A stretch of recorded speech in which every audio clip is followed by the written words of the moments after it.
Yang jawab E mana orangnya? Jawab E. Nah.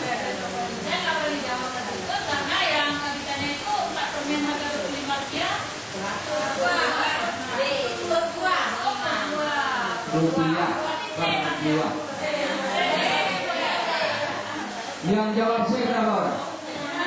Ayo tunjuk yang E. Lebih setengah. Kesimpulannya lebih setengah pikirannya masih di luar.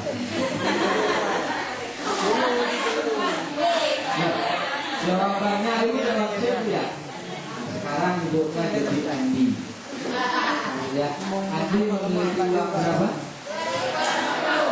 Ibu punya uang 200. Saya jadi pedagang permennya. Ayo sekarang Ibu Andi membeli permen 4 buah ke saya. Itu ngasih uangnya berapa? Jangan tanya sama Pak Andi. Ibu Andi pasti belanja. Ngasih uangnya berapa? 100. Terus Andi dikasih apa? Permen 4 buah. Nanti boleh minta uang kembali.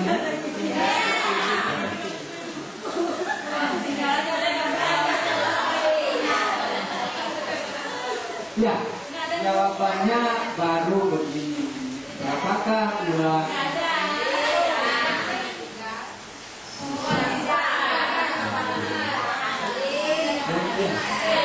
Tapi lebih dari setengah pikirannya masih di luar. Ya, bukan tak memahami soalnya nggak bagus, soalnya jelek. Soalnya nggak bagus, soalnya jelek. Jangan pernah soal seperti ini dikasihkan ke. Paham maksudnya Bu ya? Jangan sampai soal-soal yang seperti ini dikasihkan ke siswa. Contoh ini. Kalau ke ibu-ibu nggak apa-apa kan main. Ya nggak apa-apa kayak keluar kita Bu, bentar lagi udah mengkaji lagi silabus. Sebutkan pahlawan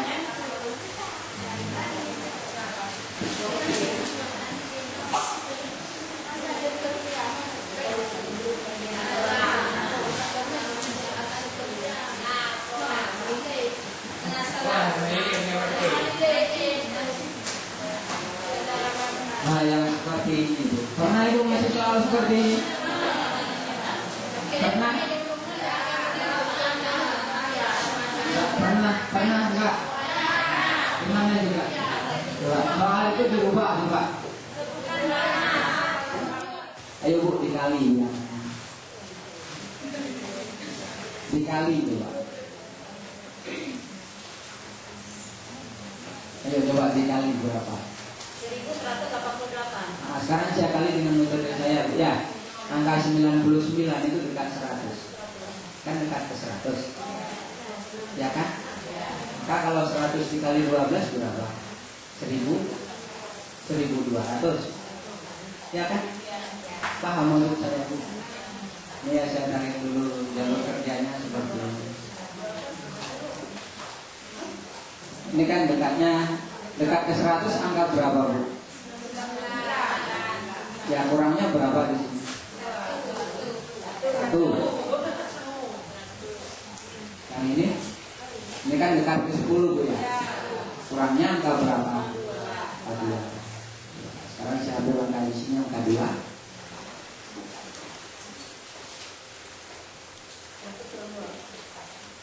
Isinya berapa Bu?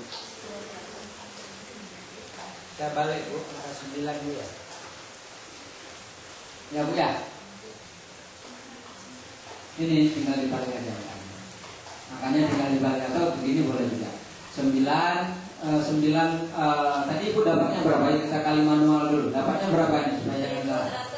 1188. Ini kan Bu ya. Ini hanya pengantar saja untuk lebih mengembangkan teknik mengajar di dalam lokal.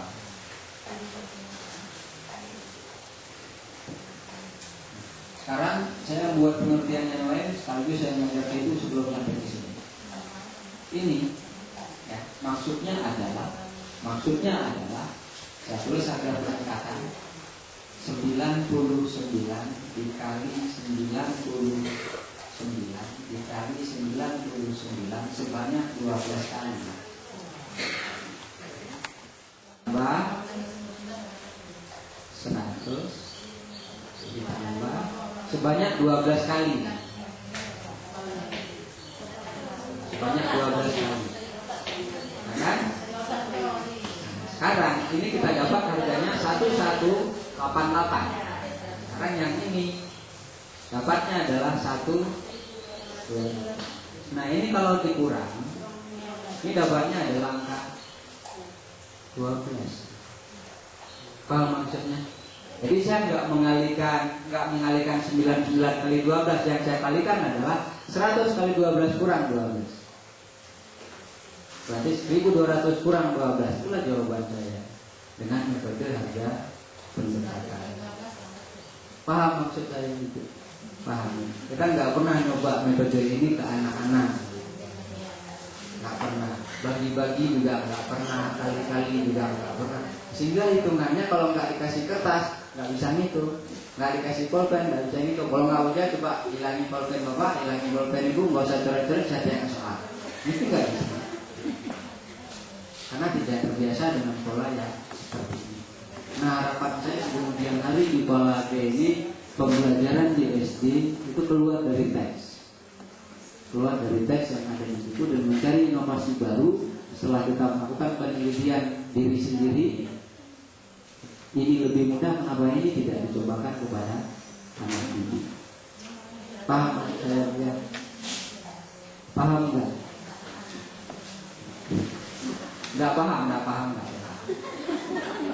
Nah, kita balik ke silabus.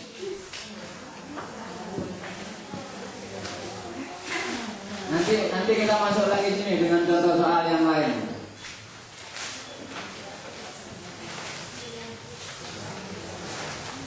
Pengembangan silabus.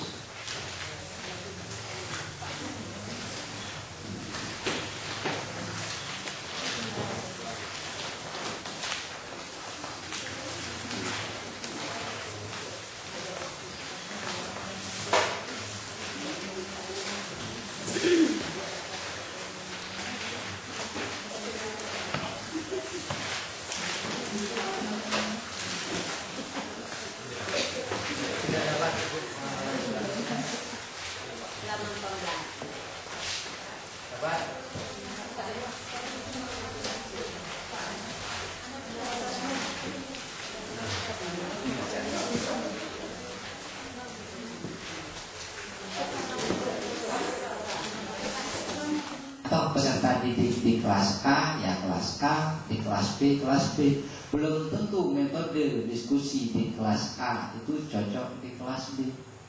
Paham?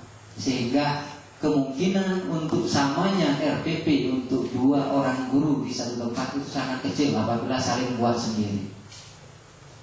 Nah, indikator tidak boleh beda, harus sama. Indikator itu akan sama. Jadi indikator itu akhirnya milik siapa setelah dibuat oleh guru? Miliknya sekolah yang kemudian dikembangkan lewat kegiatan pembelajaran. Nah, metodenya yang pilih guru berdasarkan tingkat kemampuan anak didik. Anak didiknya kan beda-beda. Nah, makanya lain-lain. RPP itu akan sangat berbeda. Kalau silabus harus sama. Karena indikator itu pada akhirnya adalah miliknya sekolah walaupun dikembangkan oleh guru. Ya Bu ya, kira-kira demikian. Kalau mau